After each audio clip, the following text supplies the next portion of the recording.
Okay, welcome everyone back to the Hall of Knowledge. It's been a pretty crazy last couple of days since I was last streaming. For those of you that were not here or for the last couple of days on my Twitter or just haven't seen the news, I am part of a collaborative VTuber project now that was started by the amazing Maramizu called Joysticks Gaming. So this is my first stream as a member of this new project, and I'm definitely looking forward to getting to know my fellow members more, making new friends, and just enjoying a lot of different games with them as time goes on. We are trying to plan some collab streams in the near future, but right now we're kind of just sounding each other out and trying to figure out how our schedules are going to mesh with that. But we do have big plans in the making, so I'm definitely looking forward to that, and I hope you all are as well, because we've got some amazing streaming talent in the group, and I'm just honored and still a little stunned at being given this opportunity. With that being said, we are going to dive back into the original Ratchet and Clank today. If you remember from our last stream, we were making our way across the Solana galaxy trying to help the little robot Clank in search of Captain Quark.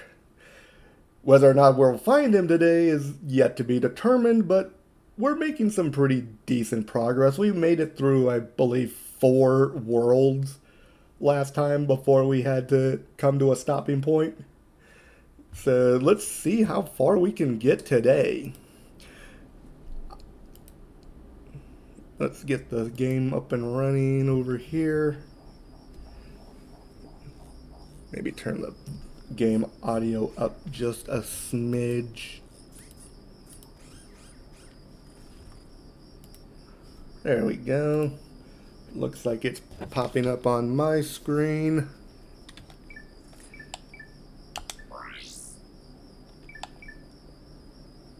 Aha. Alright, so last time we left off on the logging site on planet Eudora. We did run into a few hiccups on Eudora. I kind of forgot that I had to go get the trespasser on Iridia before I could make it through the main storyline segment of Eudora. So thankfully we figured that out at least, and were able to deal with Drek's lieutenant that was in charge of destroying the planet. So we'll start off on Eudora, but we'll immediately be getting off. It's like Ratchet couldn't wait to get off of planet Velden at the start, and now we can't wait to get off of this hunk of rock. So let's see where our story takes us next. Let's see. Let me back on that ship.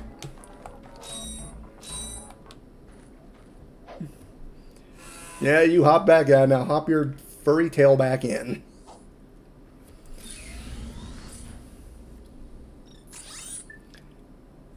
Oh, that's right. Our next destination is the Blarg Tactical Research Station in Nebula G34. I do believe, if I remember correctly, we're going to get some pretty sweet gear in this area. So this will be fun.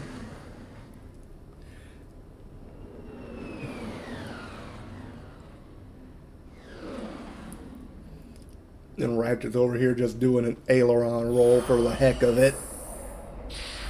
Thinks he's friggin' Fox McCloud over here. Although, to be fair, in the later games, he does become rather skilled at the pilot's helm. So let's see what we're dealing with today. Let's see.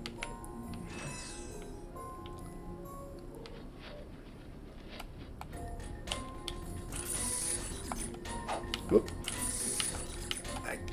That's right, that button does that.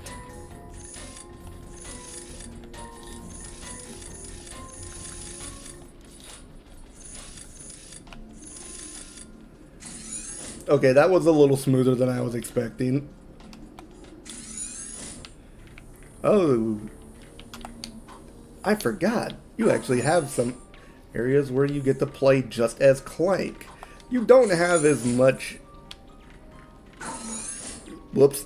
I did not mean to hit that button. No, let me back down. I said let me back down. Yeah, you don't have as many options for fighting as you do as Ratchet. But these areas are the spots that kind of make it more clear that when you compare Ratchet and Clank to Jak and Daxter, one of the other main platforming series of this era in the PS2's life cycle, Clank is an infinitely much more useful sidekick than Daxter. At his best, Daxter did get his own game, but then again, so did Clank. But hey, Luno, what are you doing here? I thought you had a stream going on. I appreciate the lurk, man. Thank you. Let's see. Where the heck am I going? Probably better go beat these guys up. No. How dare you bite me?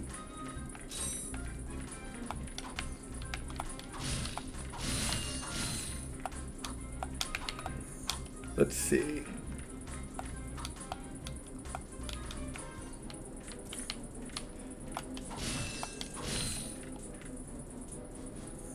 Yeah, that looks like a long drop. Let's not fall down there. Let's grab some bolts.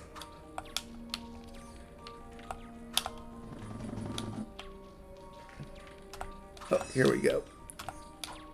Here's where I gotta go.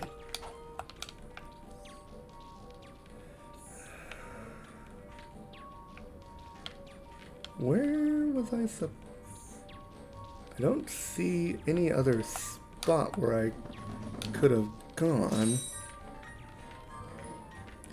We got some lag going on here.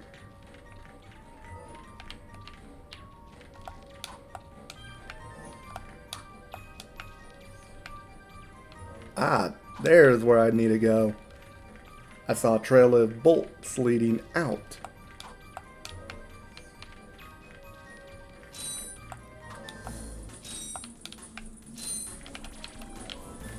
Let's see where this takes us.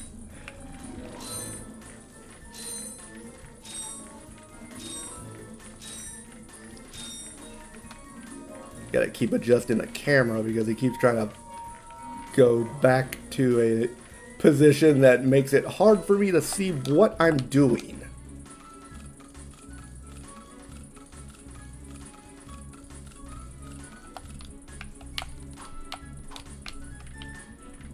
Let's see.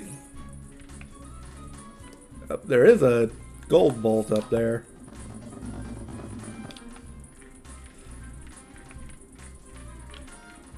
Probably not going to bother trying to do anything with that just yet. Although that big hunkin' beast has got to go. So there should be, aha, these are what I'm looking for. You have just activated a gadget bar. To command the gadget bar, hold down the triangle button and select wait, follow, attack, or enter. They even come with instructions. Attack, my minions, attack! Hey, Crypta! Glad to see you here. Okay. Yeah, I've noticed that the game's being a little bit laggy at the moment, so hopefully we don't have too much of an issue with that. Wait, I had 4. Where'd my other one go? Oh, that's right. He probably got... Yep. Follow me, you tin can. I need all of you to get in here. Now, these little puzzles are fairly easy. It's pretty obvious. You want to get all of them to enter to deactivate the annoying little, well, electric field that's in your way.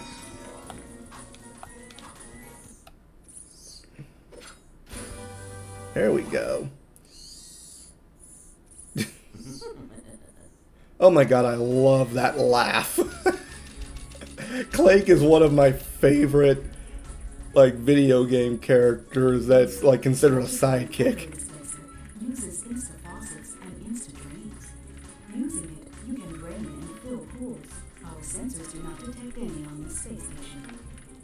If there was a pool of water on this space station, I would be rather concerned. Again, I'm not going to bother with the gold bolt because I cannot remember how to get to that one. There's probably like a special path that I can take to go around the back. But I'm not too concerned with it. You are. And I found this. Hey, cool. It's a, what is it? A hydro displacer. Great. I always wanted one of those. I guess. Clearly. Clearly, Christmas has come early for Ratchet.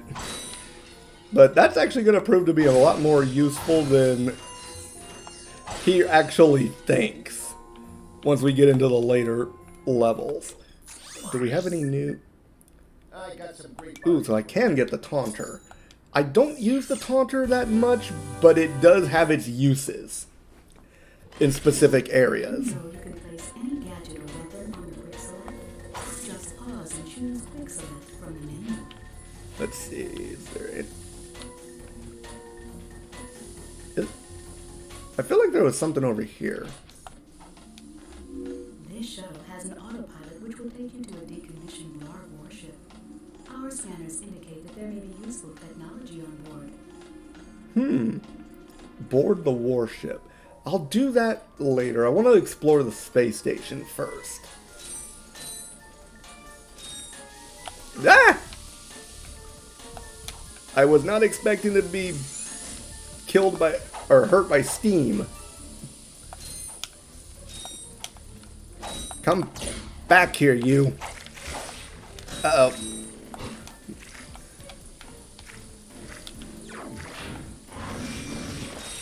Kill it. Kill him with fire. Everything dies from fire, right? What? I knew I saw another one. Hey. The Pirate Center is very useful for these annoying little mobsters. Now, get out of my face. These enemies, try to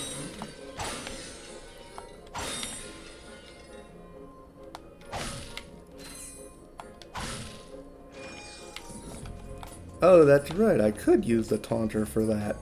Now, see, I don't want to use the suck cannon. So let's look at my weapons. Quick select. I'm not going to be using the suck cannon all that much, to be honest. So let's put the Taunter in its place.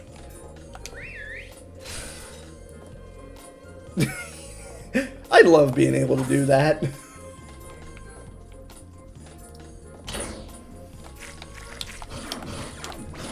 Get away from me. Oh, thank God there's some health up here. What's over here?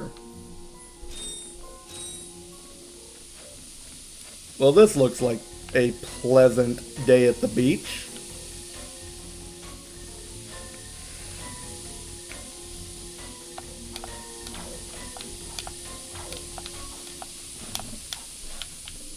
I somehow managed to avoid getting hit with all that. Now the question is, can I go back around the other way? I cannot.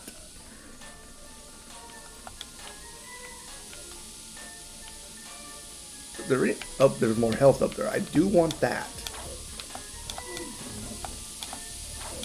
Well, now I kind of need that.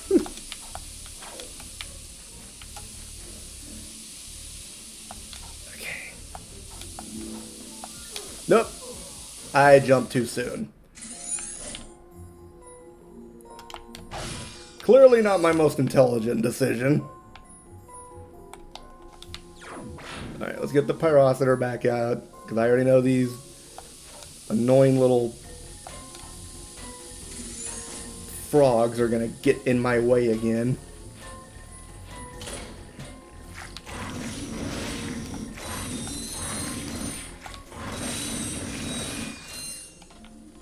Easy peasy. Nope, I missed one. I missed another one. Where are you little buggers spawning from? Yeah, you know what? I blow you up.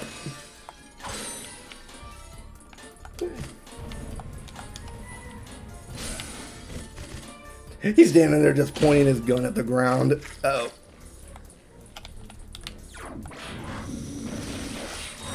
Round 2.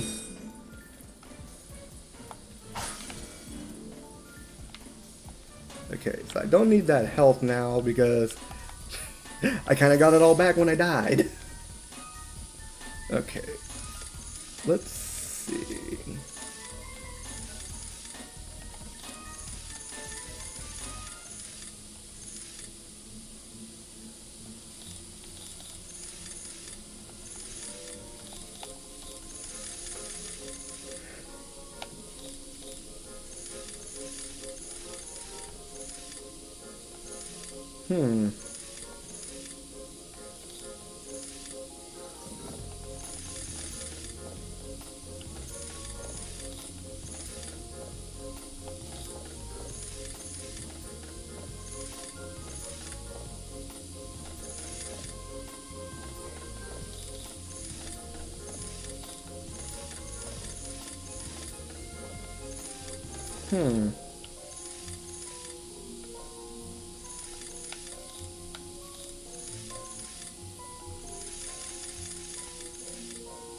There we go.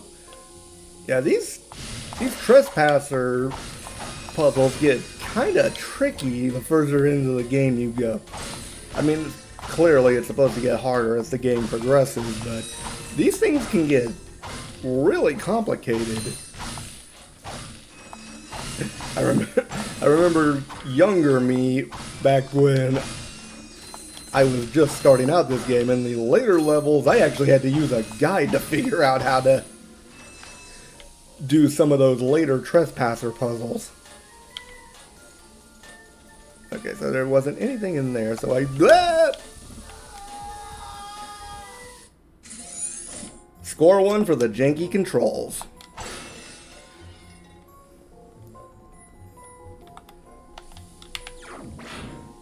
Ladies and gentlemen, take 3.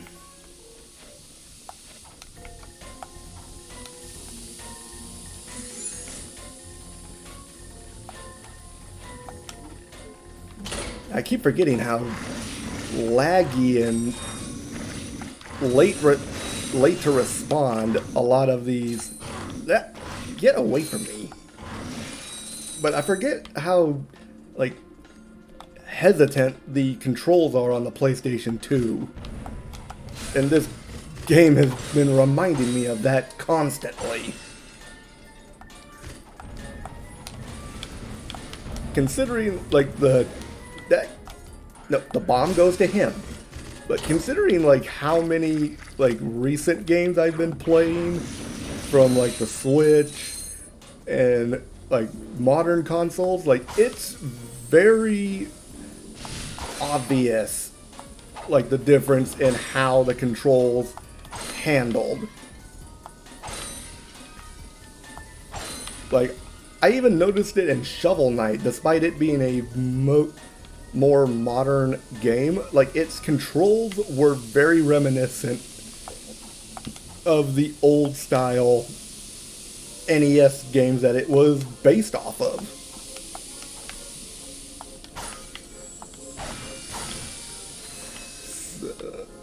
Aha. So that's what I needed to get up there to my swing shot. Okay, you guys are annoying as heck.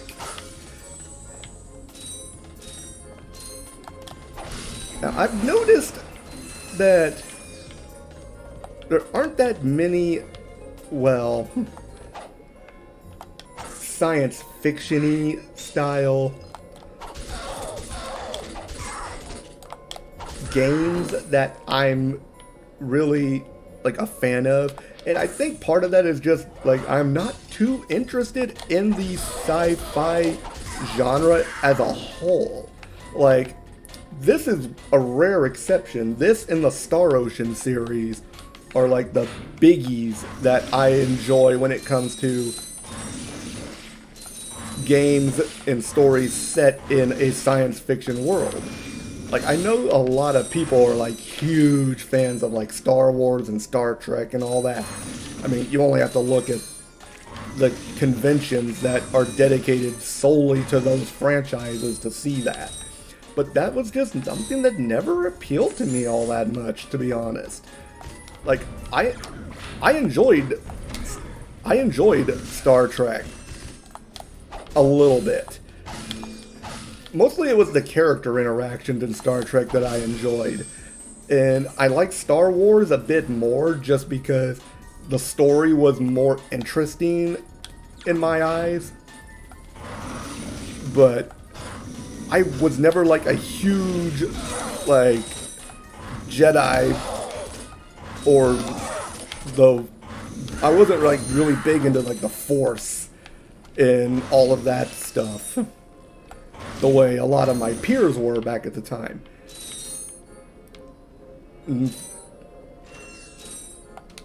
In fact, like, it's a bit of little background history on me, but when I was born, one of the names that my mother was considering for me was Luke, after Luke Skywalker.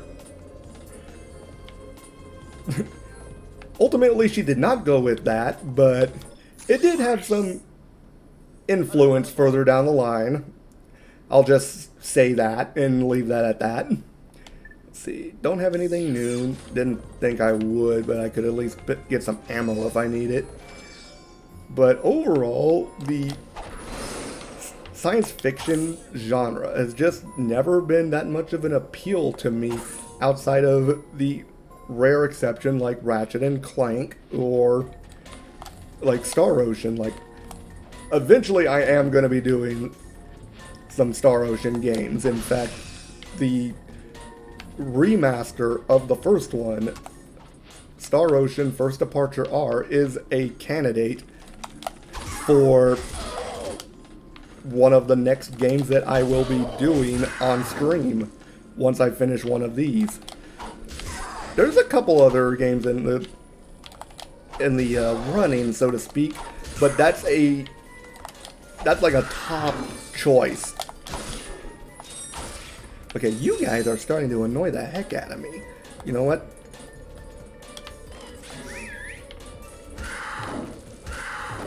You guys can go off yourselves.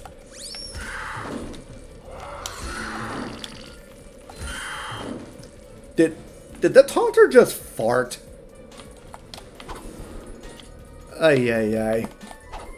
I wasn't expecting that. Tell you how long it's been since I played this game. I couldn't even remember that it did that. Okay. You are starting to annoy me, so... There we go. Eee! Nope.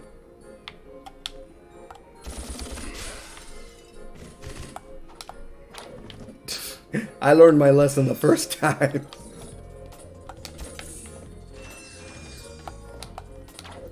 And get some more health. Because, good lord, I need it. There we go. Break all those. And we'll see what's in here. Oh, I remember this. I do believe I remember this. Yep.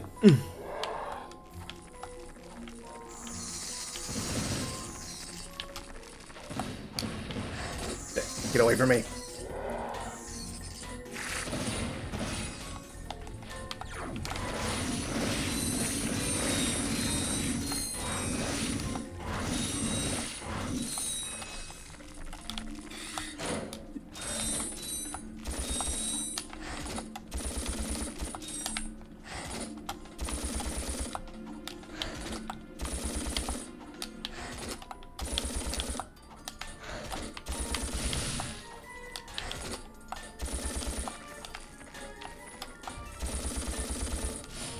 There we go.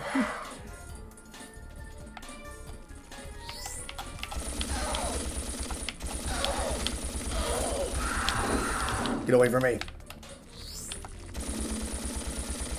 Die, die, die, die, die, die, die, die, die. Whew. One of two things was going to happen. I was either going to run out of ammo, or she was going to attack me. Thankfully, the third option happened. She died.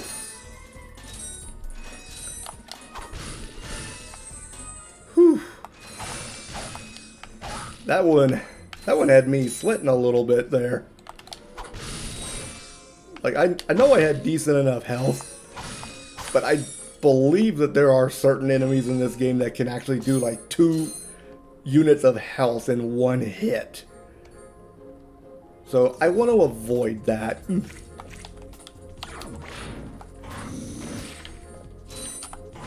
What the? Thought I was a goner this time. Some nano wit in genetics must have left the cages open again. Come down now. Honestly, a gadget engineer deserves a bit more respect if you ask me. So, you are an inventor. Gadget engineer. I create You have to be technical about these things. Executive Chairman Drek. For instance, Viola, my soon-to-be patented grind boots. Look, I need to get out of here so I can find a new job. How about I sell you these at cost? Sell? After we just saved your scrawny butt? All right. I'll give you the employee discount too. Even with the employee discount, that's 2,000 volts? Well, thanks. You drive a hard bargain, you I still can. freaking egghead geezer. But the grind boots are going to be very useful. So we definitely want these.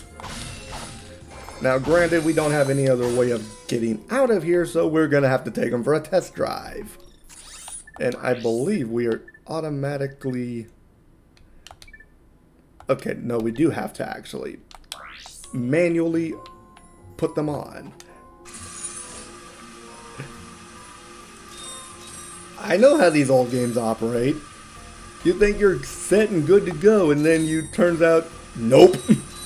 You try to jump on the rail, and then suddenly you just fall to your death.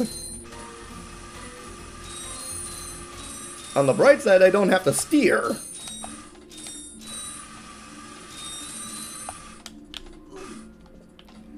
But that takes care of the main section of the space station. Get us a few more bolts. I gotta earn back the money that I spent on those grind boots just now. Let's see. Oh, that's right. I have to go on the warship. We do have one last thing to do before we actually vacate the Blarg station. There is an decommissioned warship over here that we need to explore. And there is more gear that we can acquire here, so that will be useful.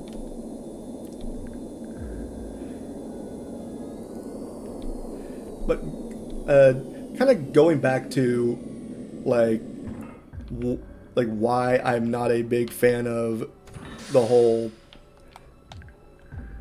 well, space theme and science fiction and all that. Like, there are some science fiction stories that admittedly I do enjoy. Like, as crazy as it sounds, Frankenstein is actually considered a science fiction novel, and it was one of my personal faves when I was young. that is considered science fiction as well as horror. So it's a bit of a unique one. And for those of you who are fans of this series as well, Jurassic Park is also considered science fiction. So there are some science fiction stories that I do enjoy, but like the ones that take place in like deep space with like galaxies and whatnot. So stuff like some of those MCU movies, like Guardians of the Galaxy, that never appealed to me all that much. Like, this probably explains why I'm a professor of history rather than science, to be honest, but I've always been more intrigued by the past. In fact, one of my driving mottos is that those who do not learn from the past are doomed to repeat it. It's... why on earth do I hear explosions?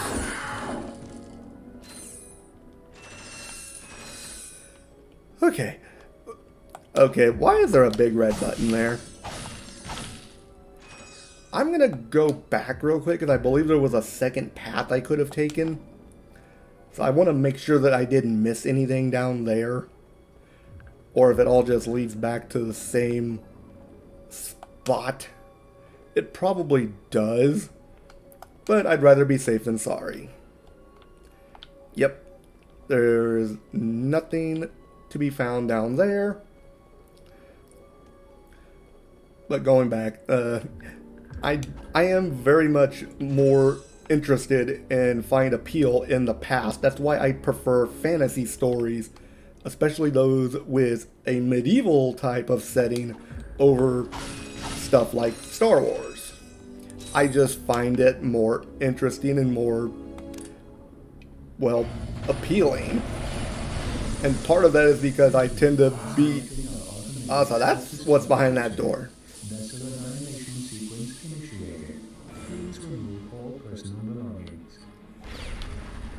Of course, we hit the self-destruct button. I'm not even going to bother trying to kill all of these things. Get away from me.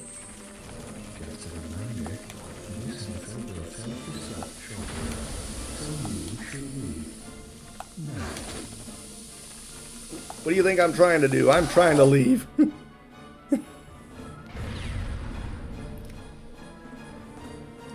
Ugh. Why did we hit the big red button? For that matter, why is it always a big red button?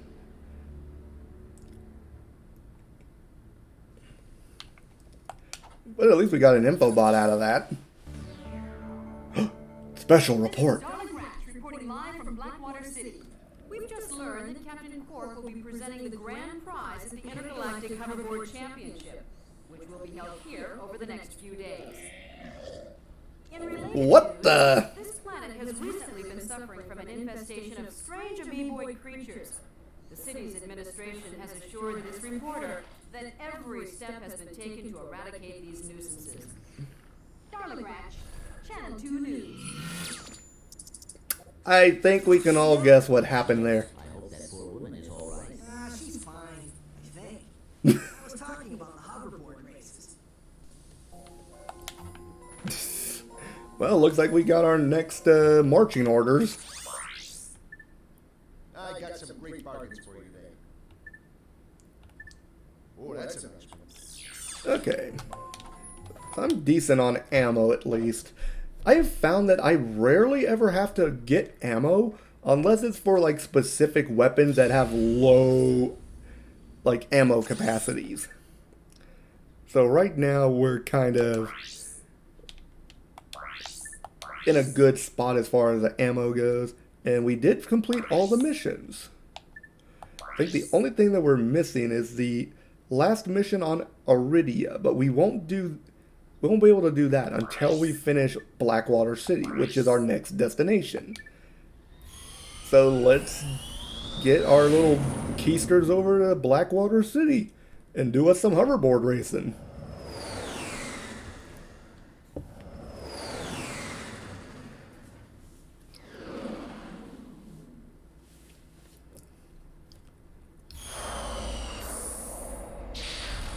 And this kind of ties into like what I was saying earlier about science fiction versus fantasy, future versus the past and all that. But the new Pokemon games, I'm pretty sure several of you have like seen the new games Scarlet and Violet, and have seen like the professors and a lot of the new stuff that's coming out for those games. And I do not have near enough to buy that. I want that. But with the new Pokemon games, it's going to be very interesting because this actually is very like tying into what I was saying before, because those games clearly represent and the idea of the future versus the past. Like even the holy smokes, what am I going to do against a tank? Get away from me. You know what? I'm going to Glove of Doom that thing.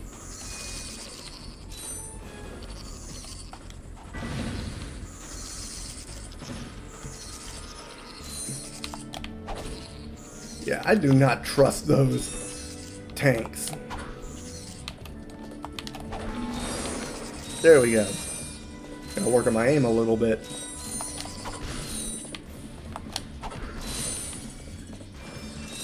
But yes, the new Pokemon games, Scarlet and Violet, are very clear in like showing the differences between the future and the past.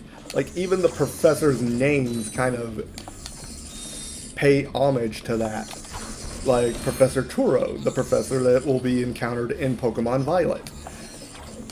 His name is based off of the Spanish word futuro, which, if you've seen any of the information, the new Pokemon region for Gen 9 is going to be based off of the Iberian Peninsula, which is Spain and Portugal. So this will be very interesting to see. So like you've got Professor Turo, who's based off of the Spanish word futuro, which means the future. And if I'm not mistaken, the other professor, the one in Scarlet, Professor Sada, I'm fairly confident in like the pronunciation of this, but I believe her name is based off of the Spanish word pasada, which means clearly the past. Like even their outfits like make it pretty obvious as to who represents what. Because you get Professor Turo in that sleek Tron looking outfit, which is pretty impressive, I must say. Like, it's very sleek looking, very futuristic in design. They did a lot of good stuff with designing these professors. But then you also have Professor Sada, who is in more of a primitive outfit. That's clearly harkens back to and kind of gives images of, like, cavemen. I mean, I'm not sure they meant to go that far back in the past, but at the same time, it clearly gets the point across.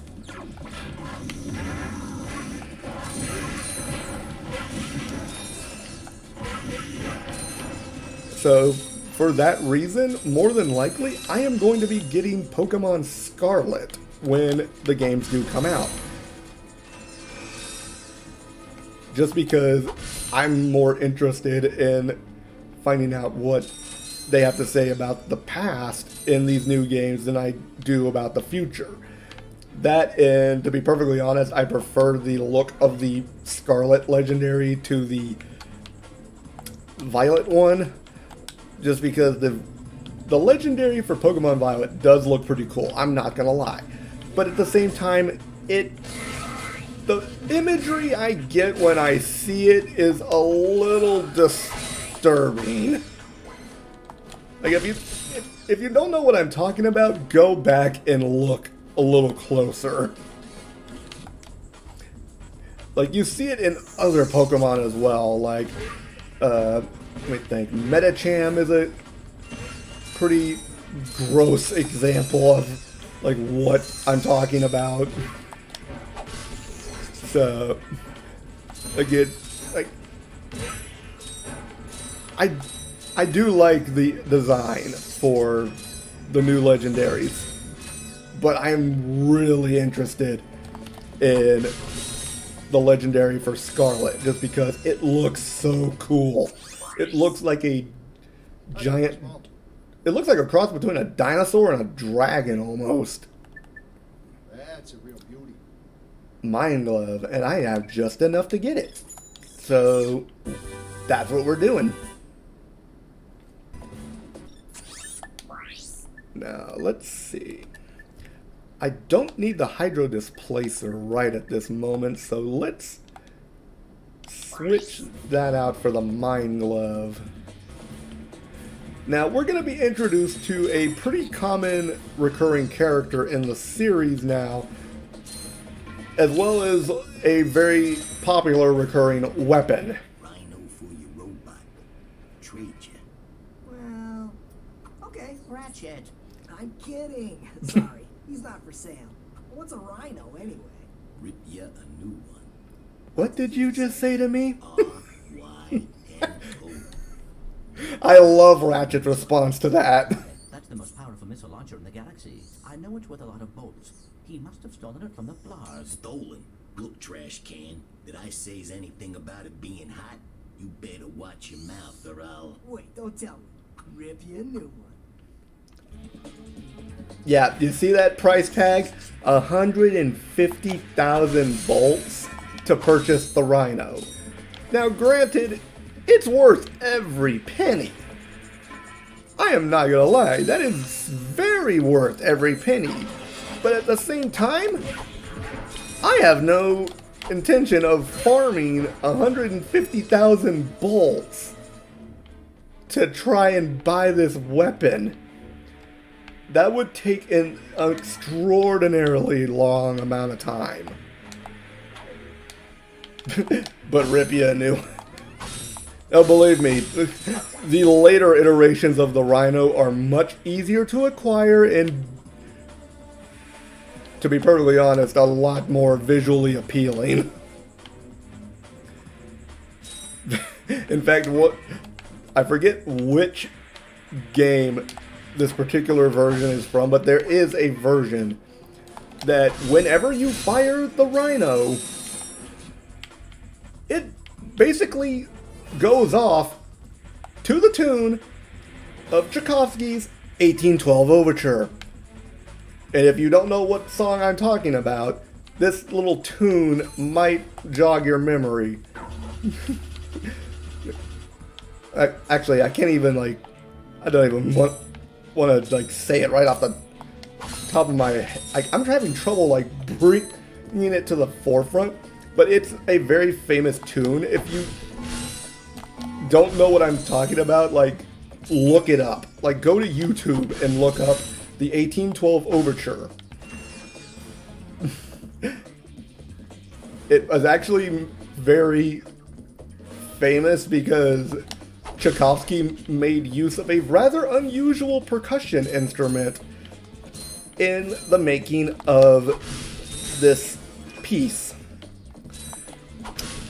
As strange as it may sound, the 1812 Overture includes a musical score accented by cannon fire.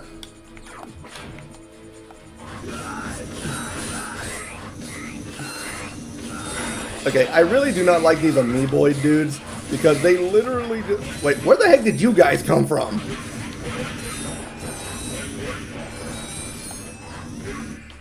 Oh god, I love the Pyrocitor. Oh, it's because I stepped on the button, wasn't it? I stepped on the little button and it opened all the gates and let those hazmat suit dudes out. Let's see. I'm pretty sure I have to go down one of these passageways. There it is. But yeah, the Rhino is extremely OP. Like, I remember in the second game, Going Commando, I did acquire the Rhino. And, like, without it, the final boss for Going Commando can be a bit of a slog. It's probably one of the more grueling final bosses in the series. But at the same time, once you have the Rhino, that fight is over in like less than... I think I probably finished that fight in less than 3 minutes.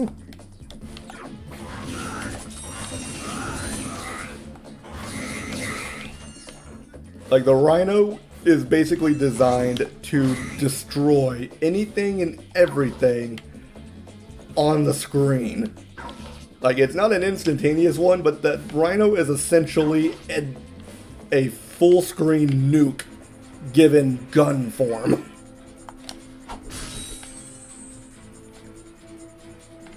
Like, the closest I could maybe, like,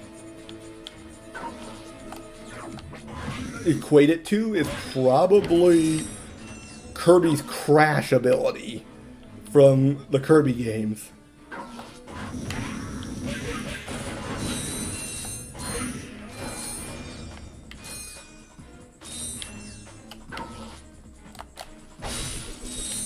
Oh, thank goodness, I got some health back. I am slowly but surely finding everything here. Come here.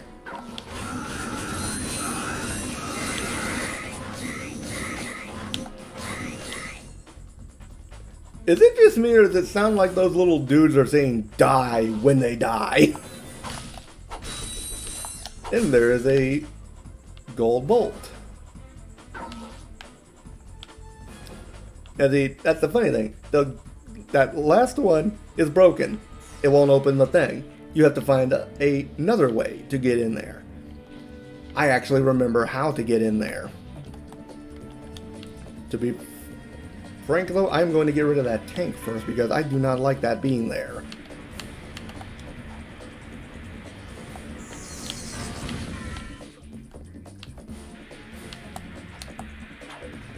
If you can't go through the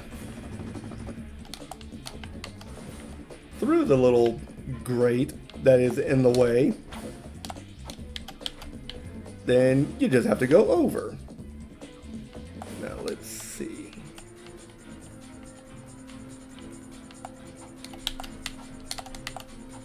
Okay. Whew. God dang it, I missed. But yeah, you have to go over it to get to the gold bolt. So I actually do want to try to get this one, just because I know the way to get to it, and it's not relatively difficult compared to some of the other ones in this game. Okay, so that's a much easier path to take. Aha, there we go. Got it. Now you may ask, like, why I'm getting these if I have no plans to use them. Have I ever considered playing Sly Cooper? Now here's the funny thing. I have never touched that game. Ever. Like, even when it was popular and, like, in its heyday, I never once touched Sly Cooper. I considered it. But ultimately, I just, with the other games that I was interested in at the time, I just didn't have the money to afford it. But that is a consideration for the future as far as, like, something else we may do on the stream at some point. Like, Sly Cooper was the third member of the triad of popular platformers on the PlayStation 2 during this time. Because you had Ratchet and Clank, Jak and Daxter, and you had Sly Cooper. These are all very popular and very noteworthy games. So, the fact that, like, I've never played it is impressive, to say the least, because, in fact, the funny thing is, none of my friends growing up played it either. Like, we all knew somebody who played it, but absolutely none of us played it ourselves. So it was a little bit weird. Like, if I remember correctly, Jak and Daxter was actually the second game I ever played on the PlayStation 2. Welcome to the HoverCon Intergalactic Hoverboard Competition. Captain Quark's giving away a brand new Platinum Zoomerator to the winner of this competition. A platinum zoomerator. Perhaps that will be the proof of your accomplishments that Skid's agent requires. Wait, do you guys mean Skid McMarks? Yeah, Skid couldn't make it, so we're here to, fill in for him. Guess we'll see about that. I love the confidence that Ratchet exudes in making that claim. It's like, yeah, this famous athlete couldn't make it, so you know what? He sent us to take care of things in his place.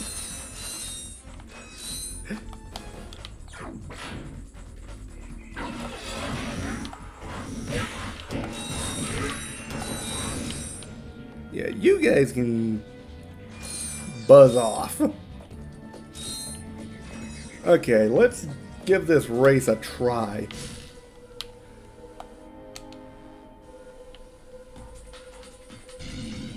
Yeah!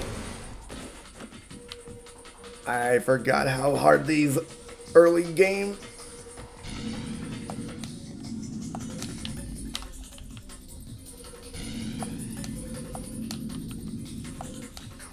I can't even remember how the track goes. So I'm probably not going to win this first one, but at the same time, I do want to at least give it a fair shot.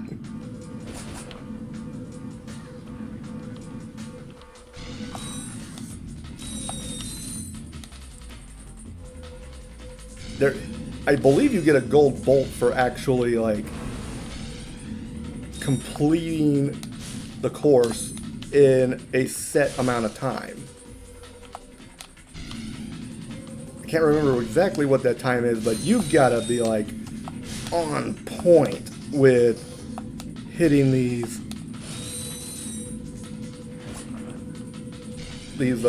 speed boosts. Yay!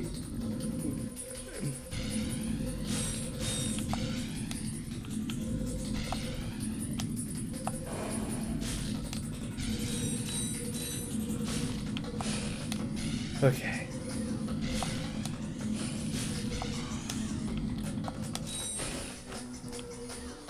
That was not my best performance.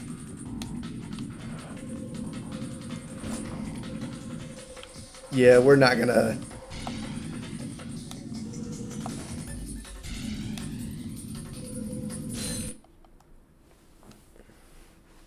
Okay, so we'll try that again. We do have to win the race in order to make it to the next part of the storyline. Is it just me, or does anyone else notice that these dudes all look like Skid McMarks?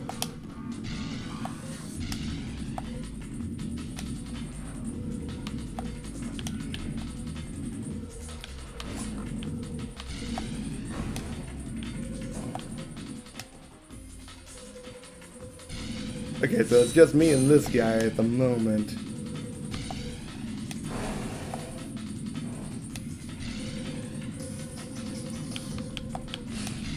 Maybe second time's the charm? Nope. Never mind. I did not hit the button fast enough. You gotta be on point with these button presses.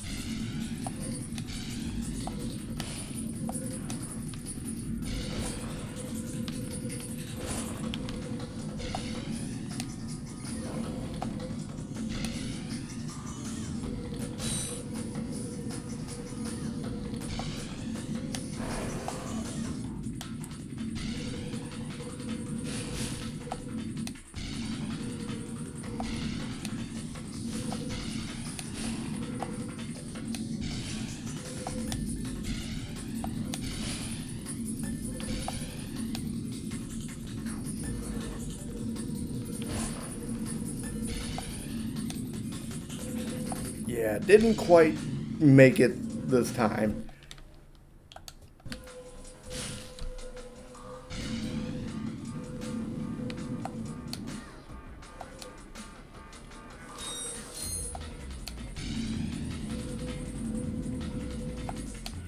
Okay.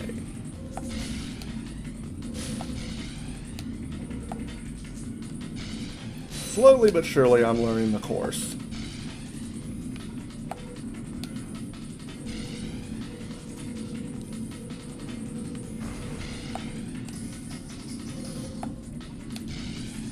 I'm kind of curious as to how he manages to set those bombs off without actually, like, triggering them to blow up in his face.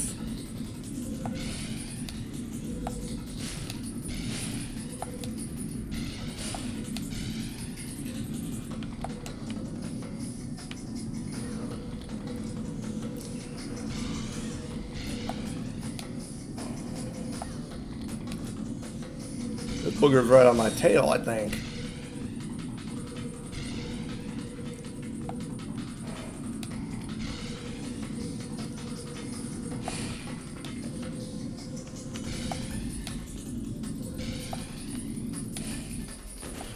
Dang it!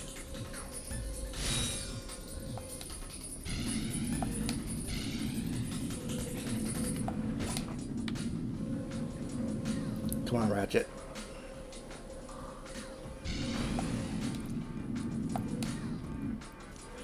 Ah, so close! That one trip up is what got me.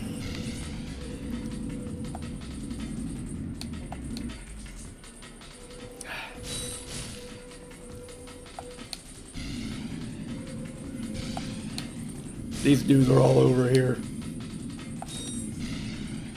pulling tricks.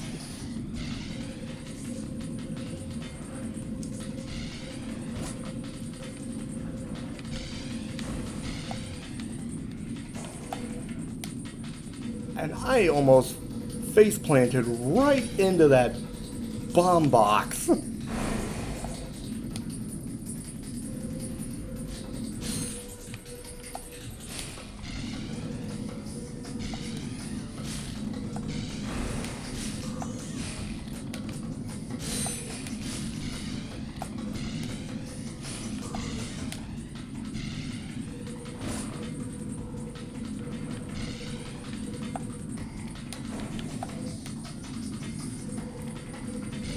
Okay, still in first place at the start of the third lap. We're in good shape. Why do I keep missing that one? I used to hit that one every single time in the last race.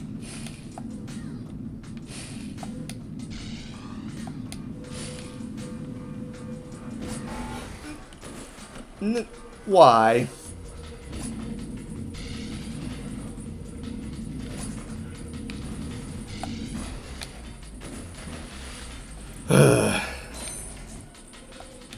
I was doing so good, and then it all just blew up in my face at the end. Quite literally, too.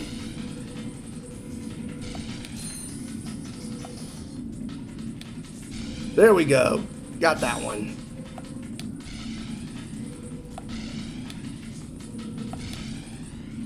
No!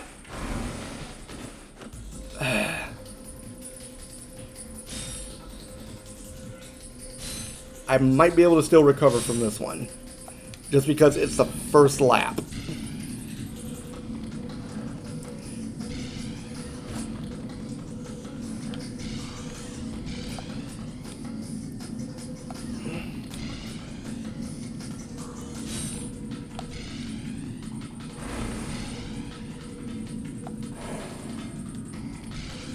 Come on.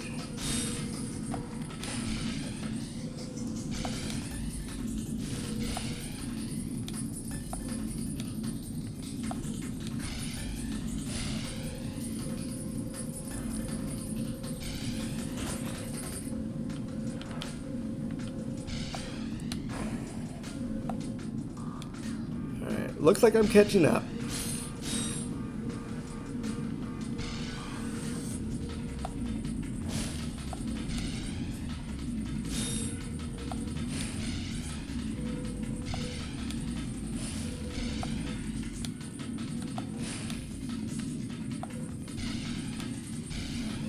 There's the lead guy.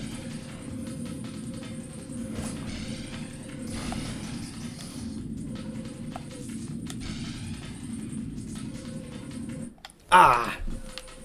Just missed it.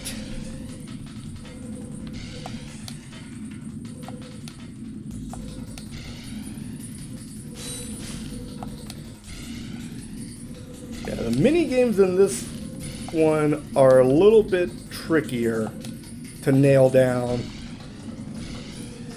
compared to the later games, which kind of polished out the controls and made things a bit easier on the player.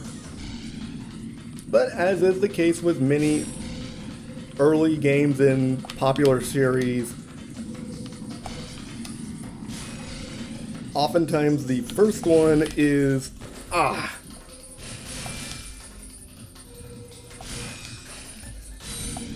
do I keep fudging that up?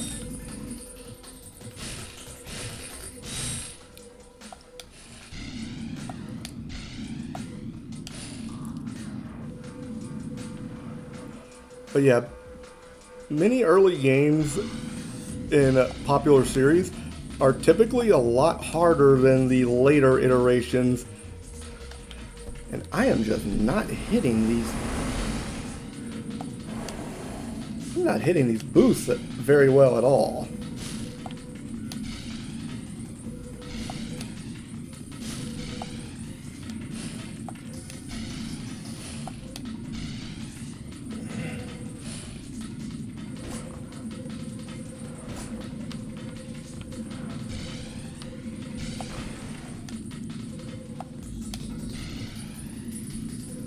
Did I?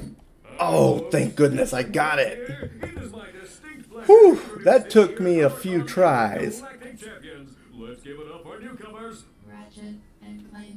Hey, look, that's us. Today's winners will take home a brand new professional grade Model T15 Platinum Zoomerator. Manufactured by Gadgetron, this hoverboard drive delivers more lift, speed, and maneuverability than any other anti-grav device on the market. Well, folks, that's all the time we have. Tonight, remember to set your infobots to the Quark Classic channel for tonight's episode of Dogfight Over Death Canyon, starring yours truly. Thank you and have a Quark-tastic day. The Quark Classic channel. Oh my lord. I forgot that that was a thing.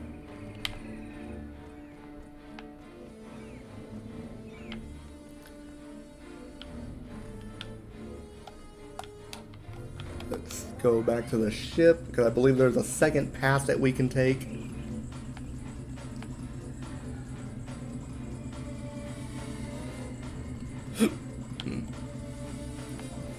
Because we do still have a few more things to do on this planet.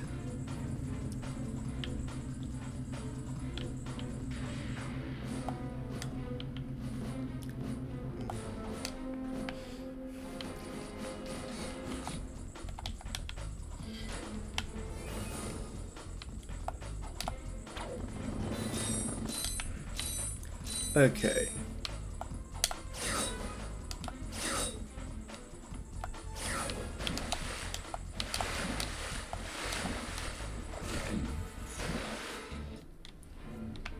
Well, I messed that one up, but good.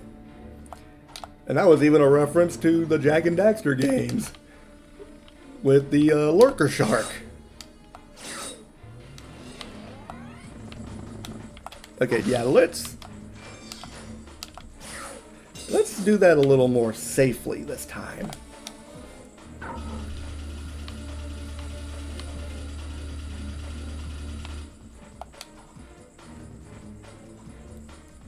Ah, now I need the hydro displacer.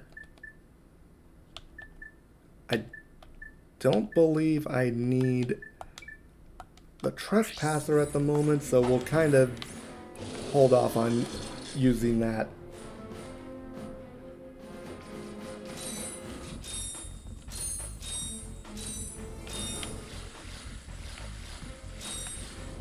Okay. I think all we can get down here is just some yummy, delicious bolts.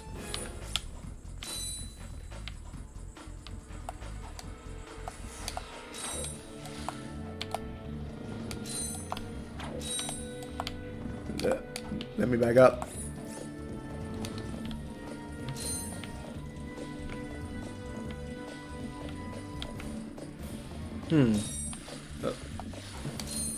Okay, so I do want to kind of grab the few bolts that are down here before I fill up the pool. Because I do have to fill it up in order to get to the other side.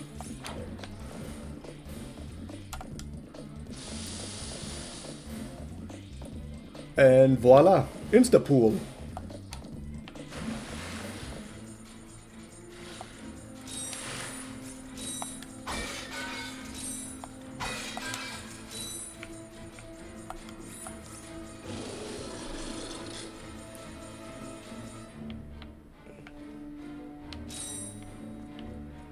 Yeah, most of your gadgets in the Ratchet and Clank games revolve not only around like destroying the enemy, but also manipulating your environment.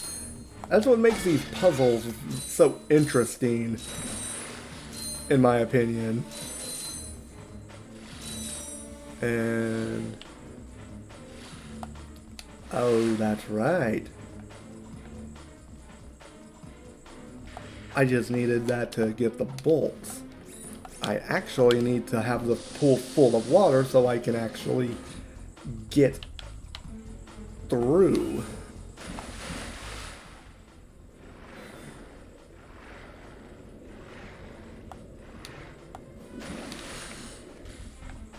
There we go.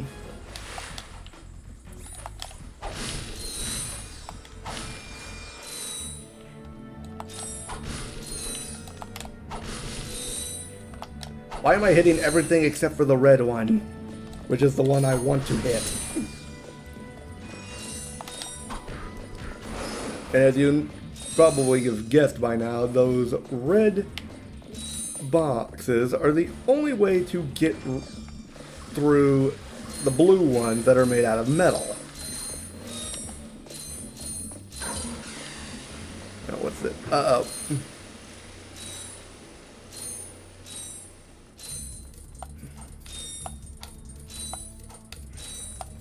Time to get my platforming chops on.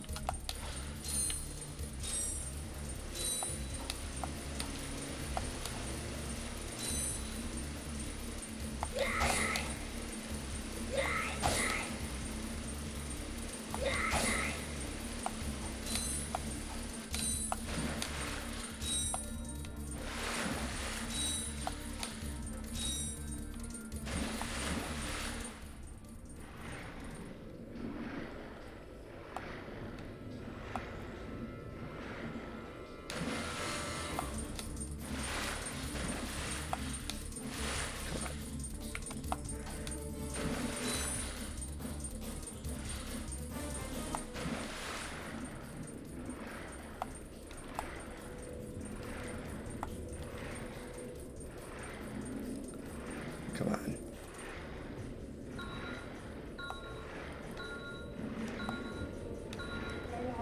Ah!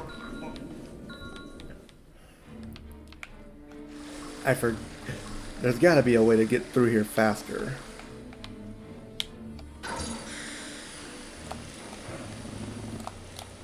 Aha, that's right. I forgot I've got a boost jump.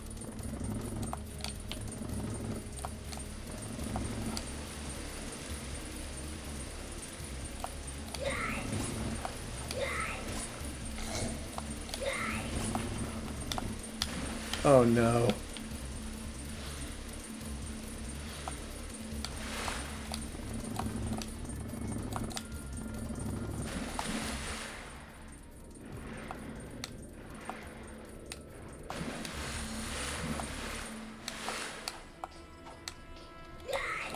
Come on.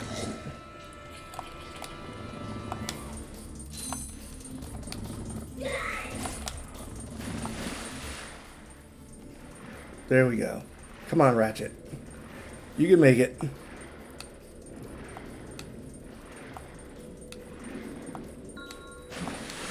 Whew. Okay, got it that time. I completely forgot I had that boost jump. How in the world do I forget that?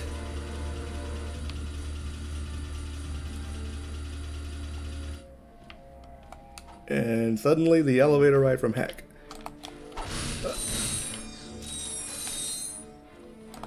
Oh, I remember this. I'm gonna get rid of these duders first just because they're there and they're annoying me.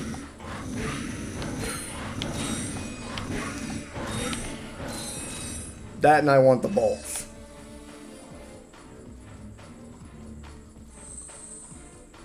Hey, press conference is over. Captain Quark the one will report is bugging him in his trailer. Oh, you see, my friend and I need to speak to the captain about a matter of galactic security. You mean you and your walking camera? You paparazzi make me sick, not beat it. But sir, I'm sure the Captain Quark will understand once we... Now, say it. I know how it works. You convince me to let you in. You snap a picture of the captain in his underpants. Then you sell a picture to the info tabloid for $1 million volts. You've got it all wrong. Why did it have to be in his I'm making underpants? 6 volts an hour, and I have to listen to a lecture from that cheapskate Quark. So you don't get in unless I get a kickback in advance. So basically we have to bribe him. You see how it works? You grease the hinges, the door opens. I mean, he's not wrong. Captain Quark. What's that? It's Ratchet and Clank, Captain. You know, from the Oh, home. yes, I know who you are. You do? Yes, and thank the galaxy you found me. Huh? There's an awful plot being hatched to destroy our planets. Ratchet, he knows. Great. Does that mean we can go hoverboarding now? My friends, we're all in grave danger, and I believe that together we can put a stop to this madness. Together? You mean you want our help? Look, Ratchet, I've been keeping an eye on you. I've never seen anyone with such raw talent. You are a true hero in the making. Really? You mean I could be famous? Oh, absolutely. Oh, here, take this. Why does this all seem very What makes sussy one to man me? toil in obscurity while another becomes a hero? Is it strength, compassion, determination, or just pure blind luck? Wise men through the ages have struggled with that very question, but Captain Quark knows the secret. That's Does he why really? he's able to defeat more despots, rescue more damsels in distress, and save more civilizations than any other hero in the galaxy. Now is your opportunity to see if you got the Yes, he is a very stuff sussy baka. This infobot contains coordinates to Quark's secret base.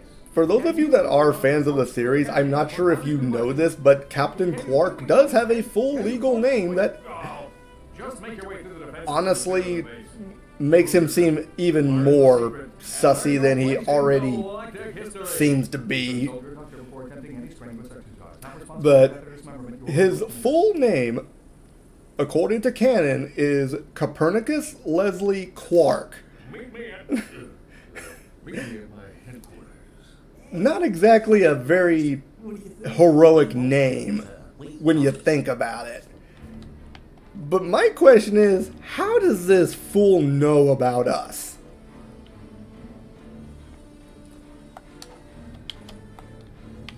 Like, we got a hint of it earlier when Helga was saying that he wanted to give us the swing shot back on Metropolis. Because Helga revealed that he does know about us. So my question is, how does he know about us? Because that just seems a little suspicious if you ask me.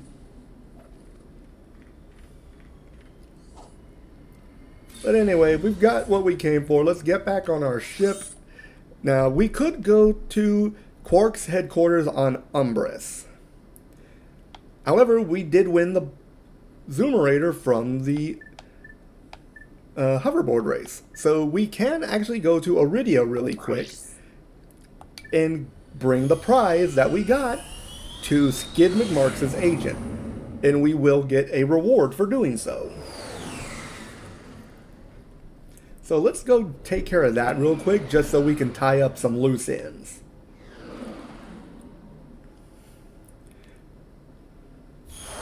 For the most part, this game is pretty linear, but there are some backtracking moments. This is just one of them. Let's see.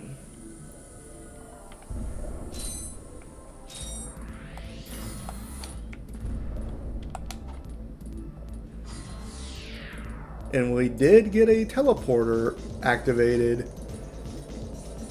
So that kind of allows us to go straight to the agent instead of having to go all the way through the planet. Fantastic! You did it! Great work, kid.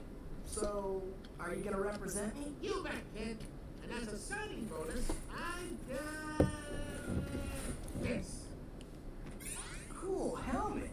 That is a sonic summoner. It is used to attract sand mice. Right, and it's all yours. Well, I'm off to finalize the paperwork. I'll have my people call your people. Do you have people? The Sonic Summoner allows. That's a very good question. Do we have people? I don't think I have people. Do I have people? Despite their innocent appearance, sand mice are very effective and aggressive hunters. Simply equip the Sonic Summoner when you are near a sand mouse house, and a mouse will emerge to greet you. If the mouse likes you, it may offer a bit of high-caliber tactical assistance. High-caliber tactical assistance. Like this little dude. We've seen these throughout the game so far. We just didn't know what they were or how to activate them. This is the answer. The Sonic Summoner allows us to get these sand mice, which can then provide assistance in the form of, well, explosive warfare. But now that we've got that out of the way, now we can go back to the main storyline. And this is where we start getting into the real meat and potatoes of Ratchet and Clank. We have to go through Quark's Gauntlet, which, to be perfectly honest, seems a bit more intimidating than the man himself.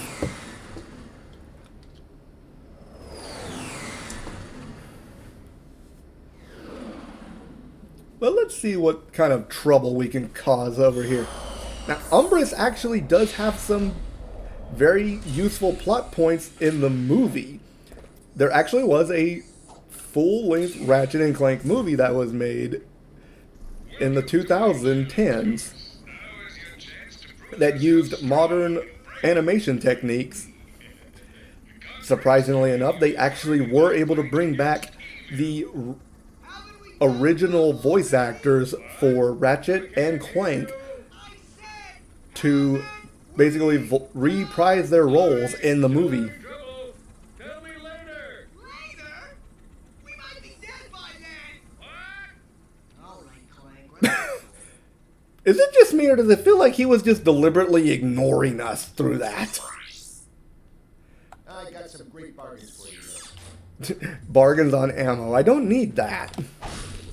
I need new weapons.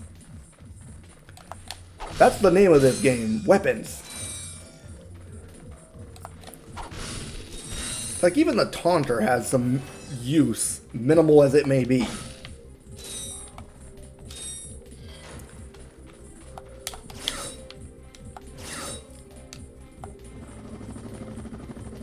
I don't know why, but this this planet basically like gives me flashbacks to the war scenes that were in. Oh. Ah! Okay, so that was not my most intelligent decision. Clearly. So apparently that takes you back. Good to know. I thought that was like a side area that we could go to. I have been proven wrong.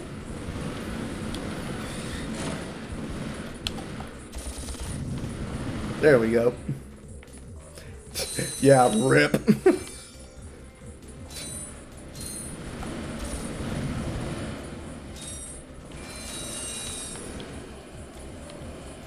Oh, I remember these things. These things suck.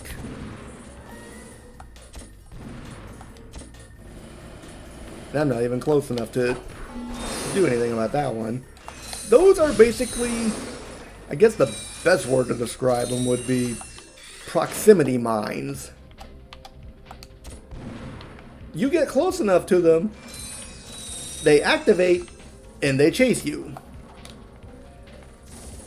And this is why I'm getting flashbacks to Conker's Bad Fur Days war arc. You got machine gun turrets. Bah! You have like the proximity mines. You've got what looks to be like an unassailable gauntlet facing you before you can like make it to the next exit of the game.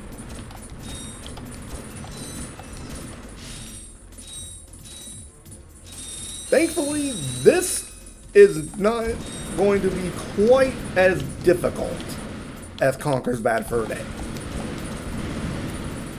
Conker's Bad Fur Day was a good game, but true to form, it is a Rareware game.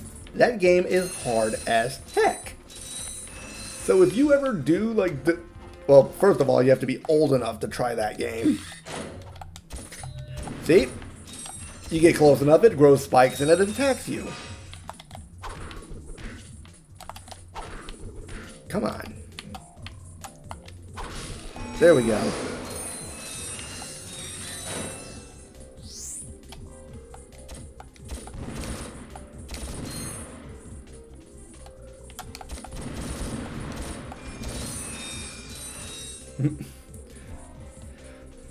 But yes, you do have to be old enough to play Conker's Bad Fur Day because it is a mature game.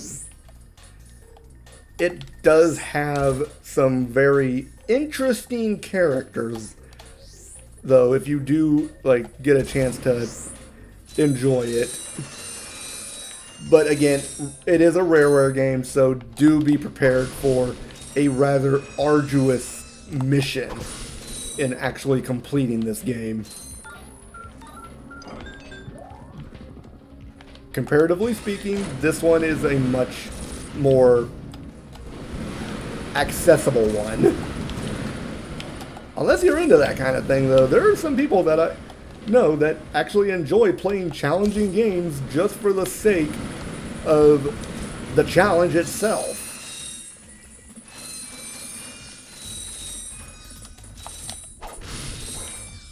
In fact, I have actually considered doing the original Donkey Kong Country for the stream at some point, because that one is not only a classic retro game that was a big part of my childhood, that one is also a pure example of just how difficult some of Rare's games could be.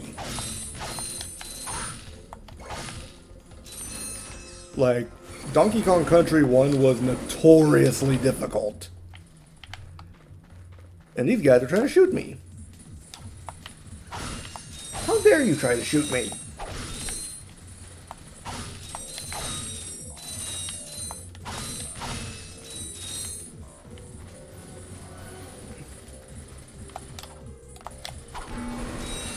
There we go.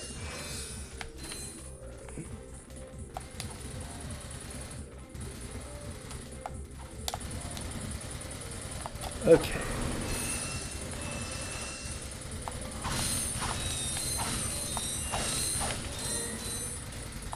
It's another thing I'm not a fan of when it comes to this original game is just how slow Ratchet's like response is when it comes to like swinging the Omni wrench. I knew there was something over here.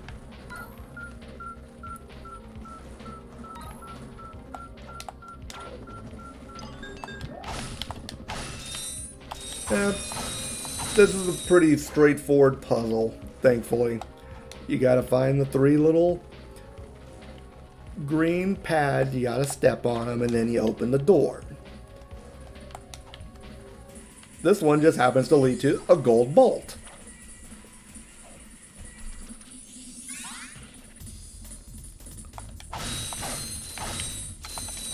Now, as I have mentioned before, the gold bolts are primarily used for basically like evolving your weapons in the end game.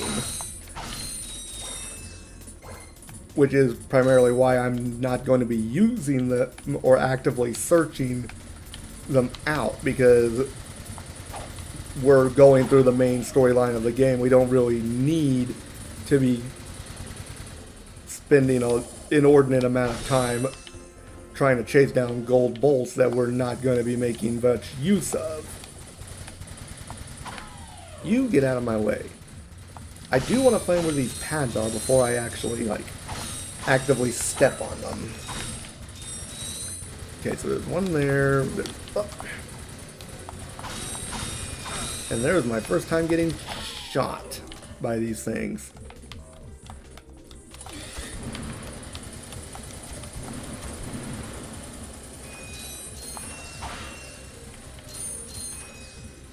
I just, like, swung my wrench at that thing on a whim. I wasn't actually expecting it to do anything.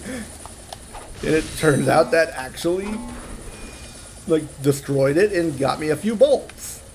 I'll take it. I will take free money. You'll never hear me say no to free money. And I got shot again.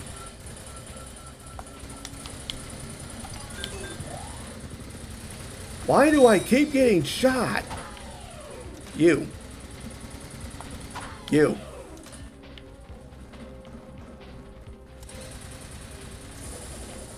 Where is the entrance?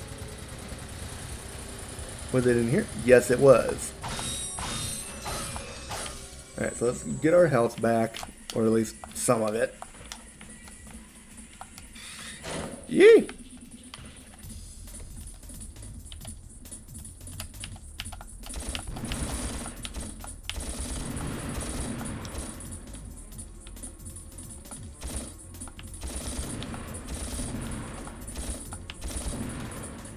Okay.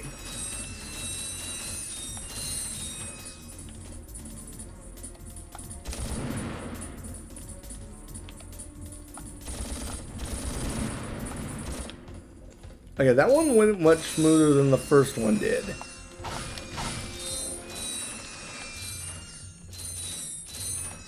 Felt like I was doing some old-fashioned skeet shooting on that one.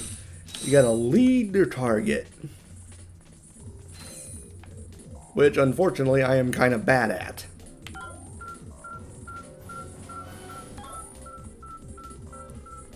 Okay, so that opens that. I feel like there was something you could get in relation to this statue. But I cannot remember what it is for the life of me. I think it might be you have to, like, blow it up with the rocket launcher. Not the Rhino, but the actual, like, rocket launcher weapon that you get later on in the game. And you got like an achievement for it. Okay. Let's get our hydro displacer out.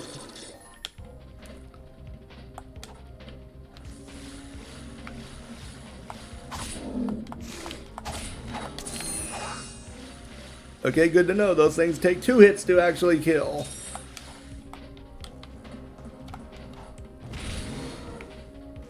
Or 1 bomb.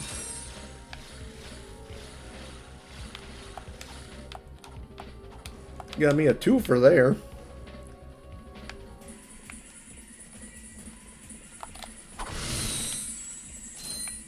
Okay, so apparently that's the way I do need to go, but I feel like there was something in the other direction. Or maybe it was just bolts, but at the same time I do want bolts.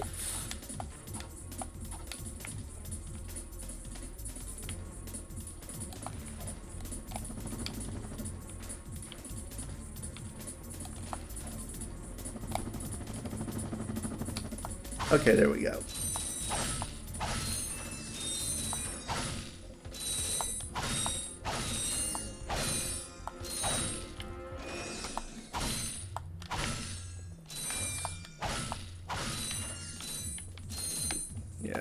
Not like I can really say no to easily accessible money. Not when it's in such short supply in this game. Like, there are games in this series where you can easily net yourself like over 1 million bolts.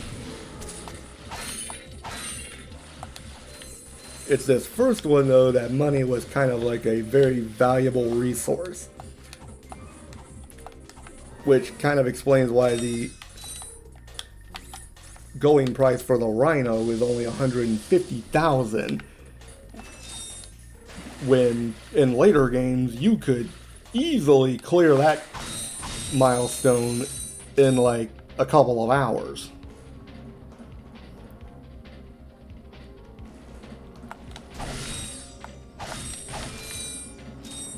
Let's see.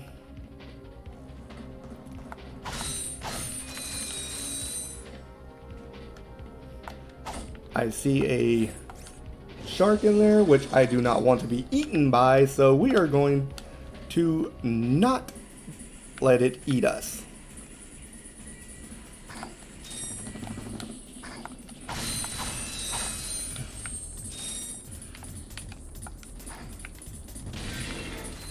Die.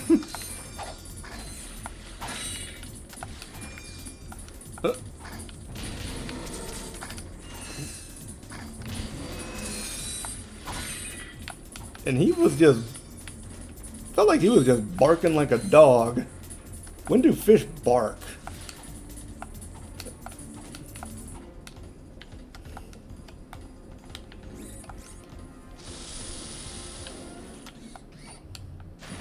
Okay.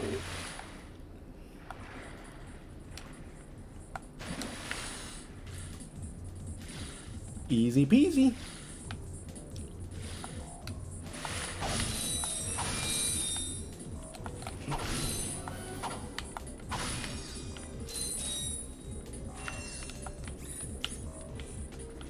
Yeah, I'm probably going to want to empty that before I start trying to swing across.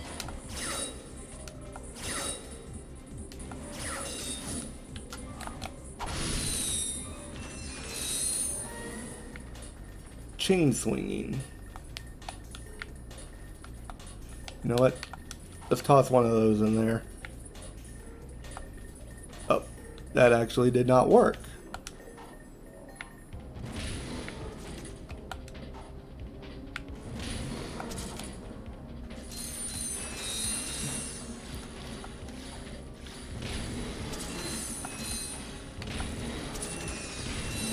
Despite being the very first weapon we get in the game, the bomb glove does have a lot of utility in regards to dishing out solid damage against enemies.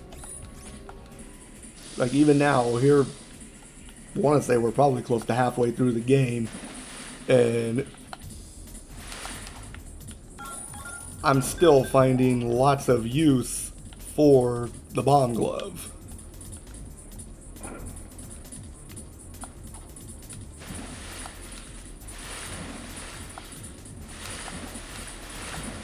Come on. How in the world do I...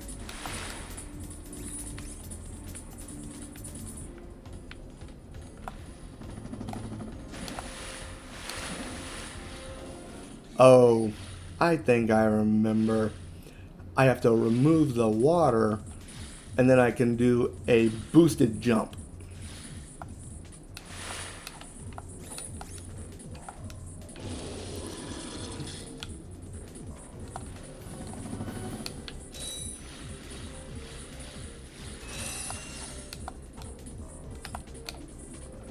Kind of like that.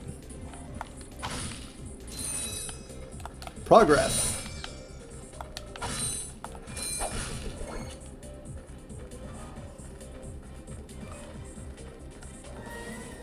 Oh, there's the big man himself. Why do I feel like I'm walking into a boss fight?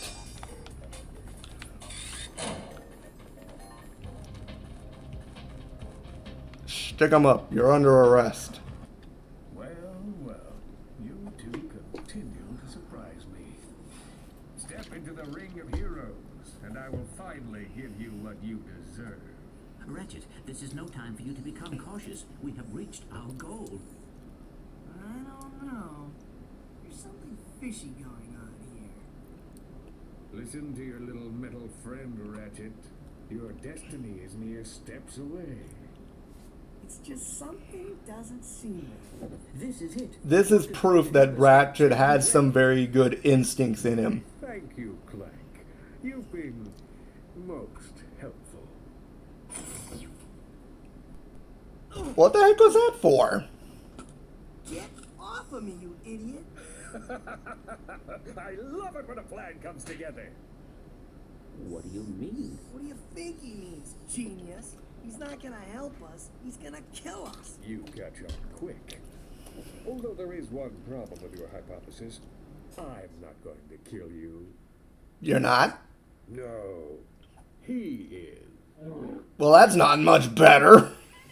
Why? But why? It's really not that difficult to decipher. I'm the official spokesman for Drek's new planet. I can't have you two getting in the way of my comeback. This isn't over, Quark. No. You're a spokesman for the new planet of the guy that is literally destroying every other planet out there.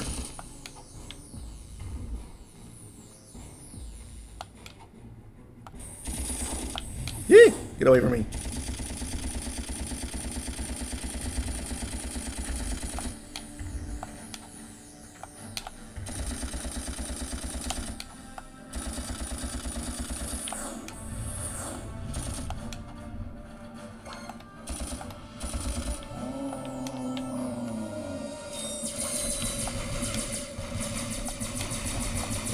Get away from me.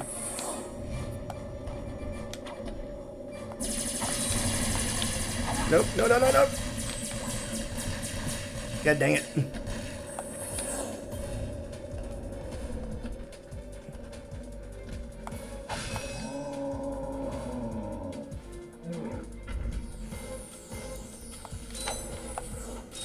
No. I do not want to die. I refuse to die.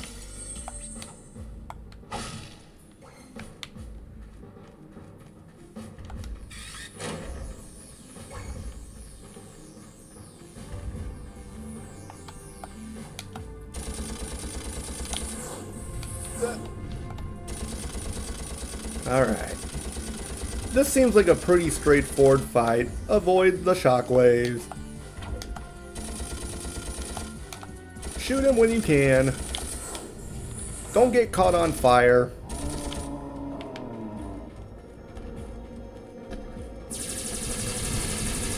And when he does that, run! No. Get away from me, get away from me.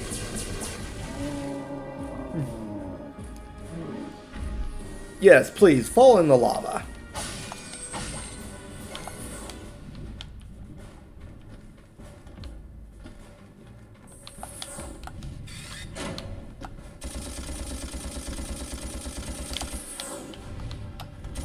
Yeah, in case you didn't notice, he is losing a rather sizable amount of health with each time he falls in the lava.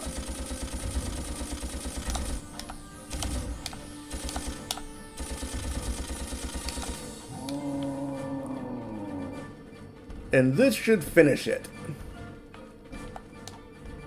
Bye.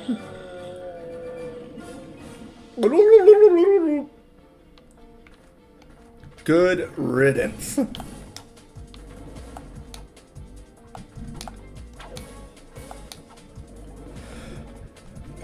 That takes care of the boss. I wonder what that infobot is for. Maybe it can replace you.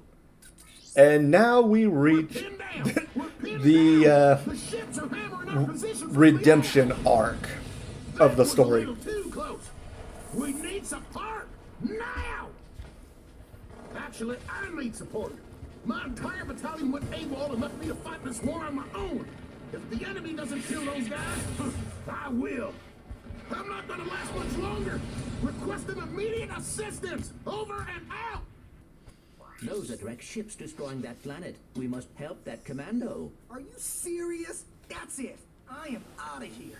Captain Quark is gonna be sorry he messed with me. This is not about Captain Quark anymore. There are innocent lives being lost. Yeah? Well, I'm done with this stupid hero stuff. I got my own agenda now. Ratchet, this is not like you. What do you know about me? You've spent this whole time looking for Quark. You don't know anything about me. I know that you will do the right thing. Well, right now the thing I want to do is find Quark. How do you start this stupid thing? Have you forgotten? You need a robotic ignition system. I will start the ship if you agree to. Oh my god, Luno, thank you for the raid. So, blackmail is it? Hopefully you guys enjoy the stream. We just finished getting rid of the monster that this idiot decided to send our way. You buffoon. Did you get rid of them? Yes. No. Well, I had this plan, and I thought... You thought? You thought? I do the thinking around here, you slug-brained idiot. I simply needed you to eliminate those two nuisances before they could cause any real Well, thank you for stopping by, Bacon. I appreciate it. Have a good night, and I'll see you later. Then the next time I send you to do a job, I want results. Now get out of my sight.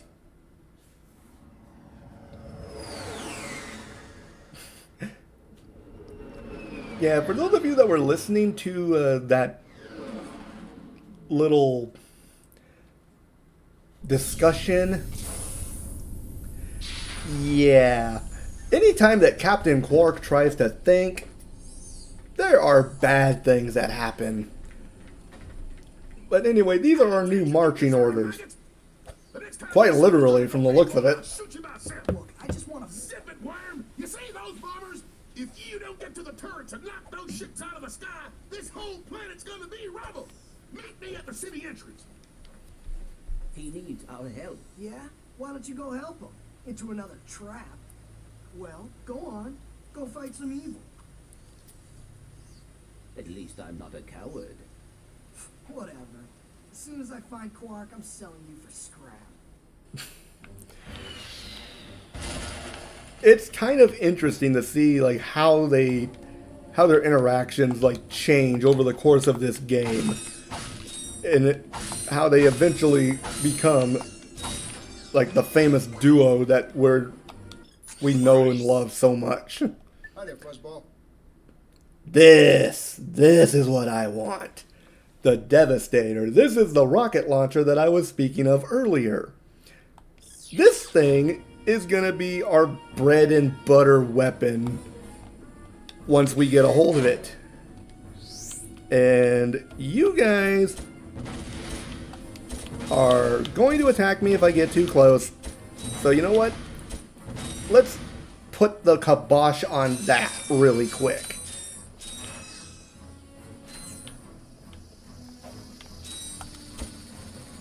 Because if there's one thing I am allergic to, it is death. Did that dude just shoot his own ally and, like, kill him? Because, I mean, if he did, all the power to him. Saves me the trouble of doing it myself. I keep forgetting that there are enemies that can actually, like, take out their own, like, buddies for you. And make things so much easier for you.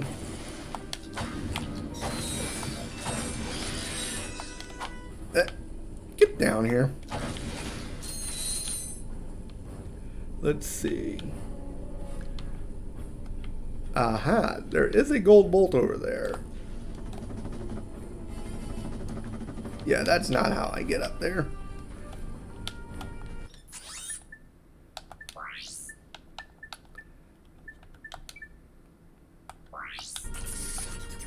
do want the trespasser though, because I can use it to get in here.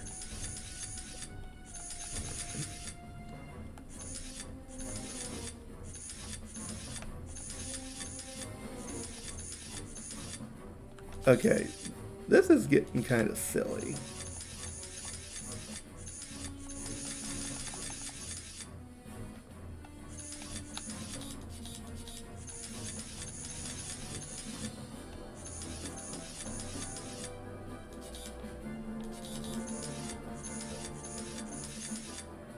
Aha, there we go.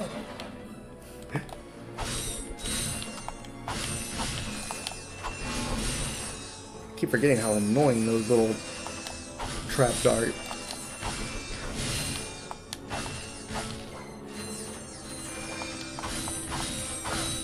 On the bright side, free money! There has to be a way to get up there where that gold bolt is. I'm not gonna like actively search it out, but at the same time I am curious. What's back here?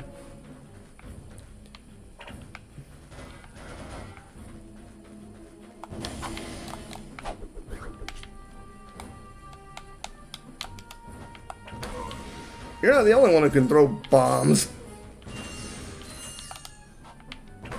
There.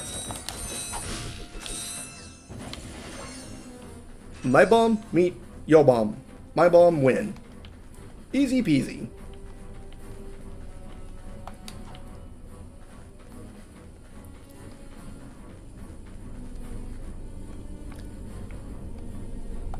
Oh, this is just lovely.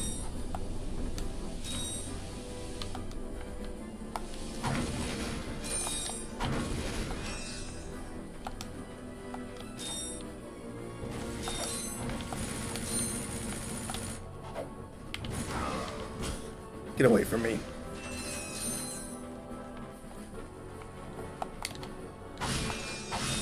Ooh.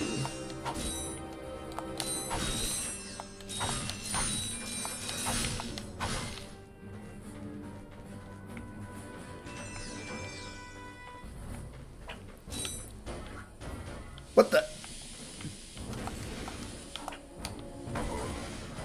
I thought I heard something.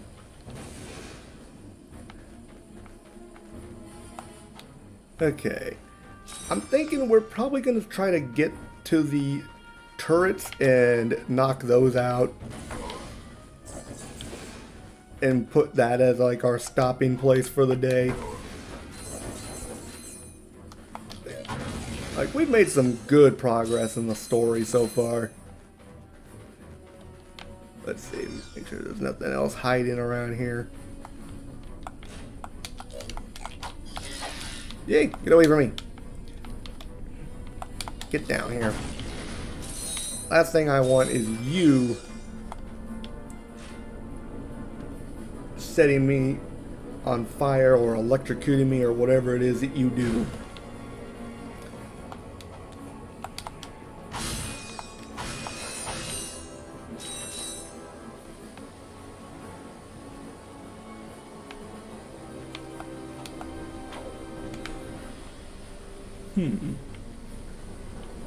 I'm going to assume that that was just for the extra bolts.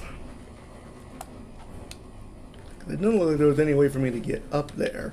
And if I got in the water, I can almost guarantee you it was going to send me careening over the edge into my doom. Holy moly! Wait, what's my...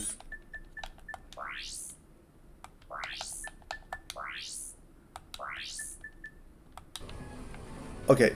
Oh, I have enough for the Devastator now. Nice. Let us arm ourselves up with a rocket launcher.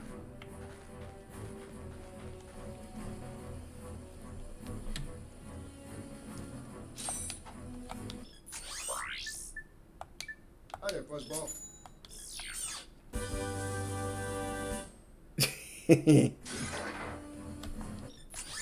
Now let's automatically get that thing on our quick select. That is going to replace the taunter. Because at the moment, I do not need that. What I need is lots and lots of explosions.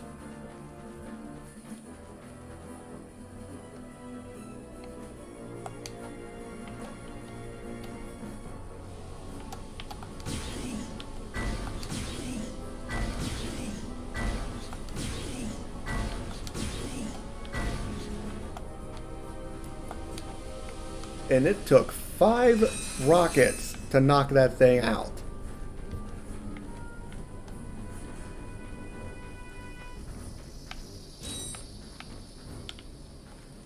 I'm not entirely sure what that was all about, but...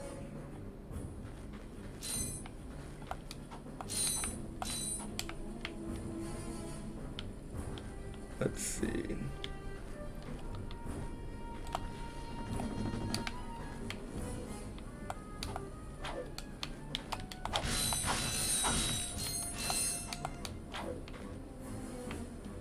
Oh, there's another gold bolt. This one much easier to access. I don't think I have. I may have never found this one before when I was younger. But you know what? We found it now.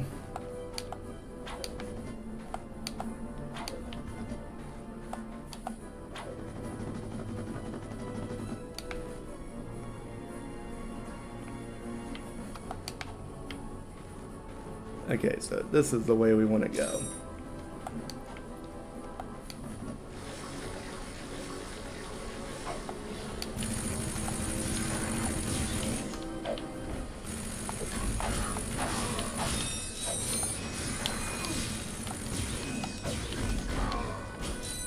There we go.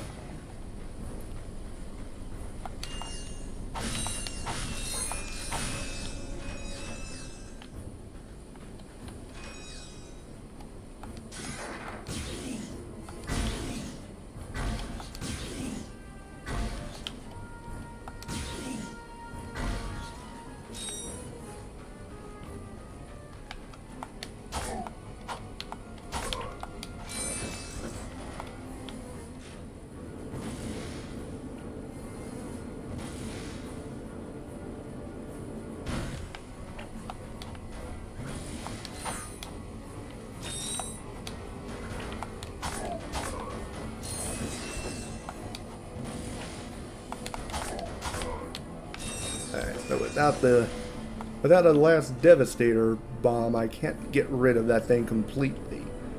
But I can do this without having to worry about getting shot at.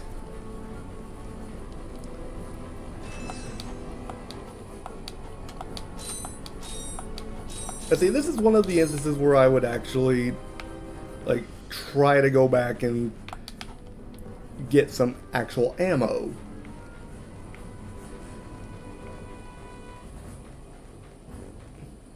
Blast that thing, it won't budge. I've tried everything I know short of nuclear weaponry. No, never mind. Well, you tried. See ya. Not so fast, soldier. I'm concerned that he actually was considering it. Aha! That ventilation shaft leads to the turret platform. Soldier, find a way to use that shaft to infiltrate the compound undetected. You've shown bravery by making it this far, soldier. And for that, I reward you. I intercepted this communique that you might find useful. Take it. I'm off to find my battalion. Good luck. Hello once again. So we can't get to the turret yet. Find you well. As many of you know, our home planet is no longer habitable. We've abandoned our factories, our laboratories, and our happy lives because of the encroaching pollution, leaving much behind. Fortunately, the nearby planets will supply us with all we need to create our new home, which is nearing completion. Once our scientists locate the ideal orbit, our new world will be perfect.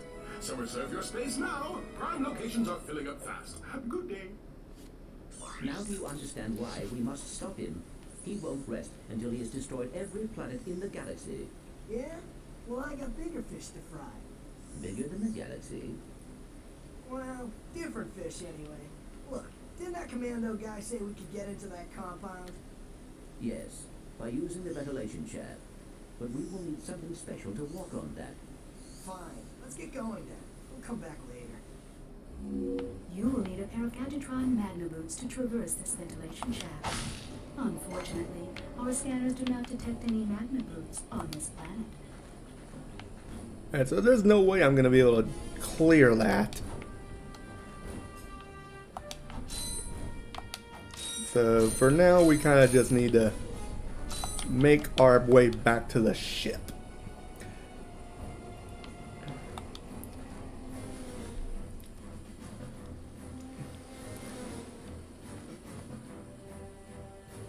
Yeah, so until we have Magna Boots, we can't finish all the missions on this planet. So that's what I meant when I mentioned that there was some backtracking involved in this game. Hi there, Fuzzball.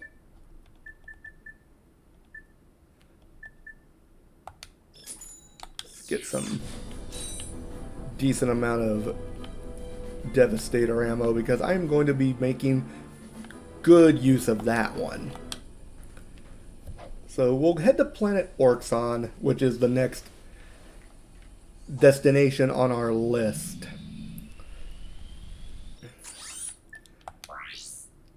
Yeah, see, we've already completed all the missions on Umbrus, everything on Blackwater City, the Blarg Station, and now we've done a good chunk of the missions on Battalia. So now we head to the Blarg homeworld, the Kogar Refinery in Orxon. So this will be the starting point of our next stream for Ratchet and Clank. Like I said, this does seem like a pretty good spot to turn it in for the night.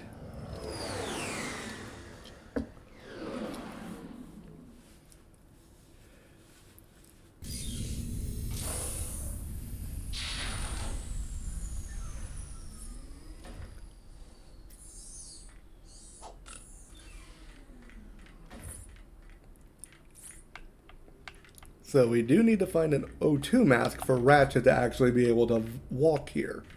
So for now, we'll go to the options and save.